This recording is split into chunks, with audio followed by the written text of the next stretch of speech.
You museum में alpha, beta और omega का रिप्रोडक्टिव स्ट्रक्चर देख रहा था। बीटा का रिप्रोडक्टिव स्ट्रक्चर तो ओमेगा और अल्फा से अलग होता है। तभी उसके पीछे सॉन्ग आ गया। ओह, तो बीटा की बॉडी ऐसे दिखती है। यू पीछे देखता है कि उसके पीछे कौन है, लेकिन तभी सॉन्ग ने उसके स्टमक को टच किया। देखो, बिल्कुल यहाँ पे हम सब लोग यहाँ से ही बाहर निकले हैं। सॉन्ग अचानक से उसके इतना करीब आके वहाँ पे टच करने लगा तो यू इसकी वजह से झटका खा गया। उसने तुरंत ही सॉन्ग को धक्का दिया। उसका चेहरा एकदम ही लाल हो गया था और वो धीमी आवाज में उसे कहता है, ये तुम क्या कर रहे हो? और वो इधर उधर देख भी लेता है कि किसी ने हमें देखा तो नहीं है ना। सॉन्ग हंसता हुआ कहता है, मैं तो मजाक कर रहा था। यू के चेहरे पर मिक्स एक्सप्रेशन थे, गुस्से वाले एक्सप्रेशन और एम्बेरसमेंट वाले एक्सप्रेशन। फिर सॉन्ग स्टैचू की ओर देख के कहता है, देखो वहाँ पे फेरमन होते हैं। वो अपने नेक पर भी दिखाता है कि यहाँ पे फेरमन होते हैं। तुम ऐसा कह सकते हो कि अगर तुम इसे डिस्ट्रॉय कर दोगे तो फिर अल्फा फेरमन के कंट्रोल से बच सकते हैं। मतलब सॉन्ग ये कह रहा है कि मेरे अंदर से अगर फेरमन के ग्लैंड निकाल दिए जाए तो फिर मुझे कोई फेरमन से कंट्रोल नहीं कर पाएगा। यू कहता है, हाँ तुम फेरमन से कंट्रोल नहीं हो पाओगे, लेकिन फिर उसके बाद तुम्हें C2 वायरस से बचना पड़ेगा।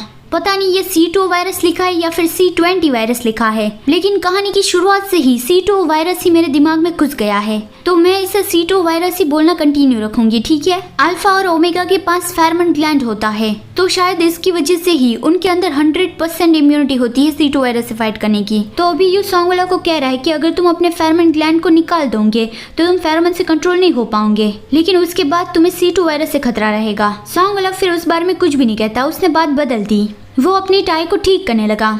छोड़ो उस बात को, मैं तुम्हारा मूड बनाने के लिए तुम्हें एक ड्रिंक पिलाता हूँ, ठीक है। वो बाहर जाके देख आया और फिर से उसने यू की ओर देखा, क्या तुम आ रहे हो या नहीं। यू उसकी ओर देखता है और वो सॉन्ग के साथ जाने लगा। सॉन्ग कहता है, मैं तुम्हें इस दुनिया की सबसे बेहतरीन ड्रिंक पिलाऊंगा। बाहर एक वेंडिंग मशीन था। सॉन्ग ने यू को एक स्ट्रॉबेरी मिल्क दिया। यू उस कैन को हाथ में लेके देखता है कि ये है दुनिया की सबसे बेहतरीन ड्रिंक। मुझे स्ट्रॉबेरी मिल्क पसंद नहीं है। सॉन्ग कहता है, मुझे पता है, लेकिन मुझे ये अच्छा लगता है। मतलब सॉन्ग के लिए ये दुनिया की सबसे बेस्ट ड्रिंक है। सॉन्ग एक अल्फा है जिसे पब्लिक प्लेस में अपना एंटीबायोट मास्क पहनना पड़ता है, तो अभी बाहर म्यूजियम में वो अपना एंटीबायोट मास्क निकाल के ड्रिंक नहीं कर सकता। लेकिन यहाँ पर भी अल्फा के लिए अलग से एक ऐसा रूम है जहाँ पे सारे अल्फा रेस्ट करने जा सकते हैं, अपना एंटीबायोट मास्क निकाल के स्मोक कर सकते हैं, ड्रिंक पी सकते हैं, किसी को किस कर सकते हैं। यू ने कहा, तुम भी वहाँ जाके ड्रिंक कर सकते हो, लेकिन सॉन्ग ने मना कर दिया कि मुझे नहीं जाना, वो बहुत ट्रबलसम है। यू कहता है, ये तो तुम्हारे ऊपर है, अगर तुम्हें नहीं जाना तो कोई बात नहीं।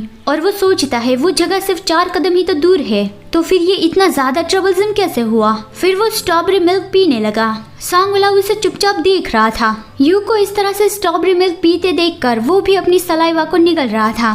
तभी यू उसकी ओर देखता है कि सॉन्ग सिर्फ उसे ही देखे जा रहा है, तो वो कंफ्यूज था। उसने सॉन्ग की ओर देखा तो सॉन्ग अंदर से झटका खा गया और उसने तुरंत ही दूसरी ओर देख लिया। यू कहता है, अगर तुम्हें इसे पीने की इतनी ज्यादा इच्छा हो रही है तो कल दोपहर को मैं तुम्हारे लिए एक ले आऊंगा। सॉन्ग ने अपने मास्क के अंदर ही स्माइल किया कि हाँ जरूर। तो अब यू की ये पास्ट वाली बात खत्म होती है। यू बेहोश हो गया था, तो अब धीरे धीरे उसे होश आ रहा था। उसने जब आंखें खोली तब उसे फील हुआ कि वो एक अनजानी जगह पे है। वो अपनी बॉडी को मूव करने की कोशिश करता है, लेकिन उसके हाथ में बहुत पेन होने लगा। तभी सॉन्ग उसके हाथ को पकड़ता है कि ज्यादा हिलो मत। यू देखता है कि सॉन्ग तुम। उसके सर में दर्द हो रहा था। आखिर मेरे साथ हुआ क्या था। सॉन्ग कहता है, शाइन पिंग ने तुम पे अटैक किया था, क्या तुम्हें याद है, और शिया वेजिन ने तुम्हें बचाया था। यू कहता है, क्या शिया वेजिन। आपके लिए एक सवाल, आपको सॉन्ग के इन दोनों में से कौन से एक्सप्रेशन ज्यादा अच्छे लगते हैं, जब वो यू पे गुस्सा करता है, जब वो यू की केयर करता है।